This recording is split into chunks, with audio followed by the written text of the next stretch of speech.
I always talk about a covered call program as having negative asymmetry, which means your risk-reward ratio on that trade is skewed to the downside.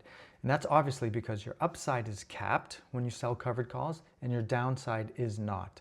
But there's two ways to combat this negative asymmetry that's inherent in a covered call program. And one, you already know, is striking your covered calls out of the money. Therefore, you capture some more of the upside. But you can also sell covered calls struck in the money.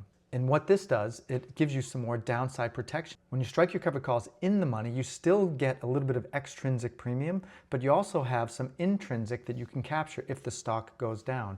So again, it's a way to reduce the negative asymmetry that's in a covered call program. At the end of the day, there's no right or wrong answer. If you think your stock has room to go up, then you strike your covered calls out of the money to capture more of that upside. If, however, you think your stock's at all-time highs, there's more risk of a little bit of a pullback in the near term, then you can consider striking your covered calls in the money to protect or capture some of that downside. Or if you think your stock's not going to do anything, then you could strike them at the money. There's no right or wrong answer, but you do need an opinion on the direction of the underlying stock. All right, if you have any questions, let me know in the comments. And if you want more option insight like this, be sure to give me a follow.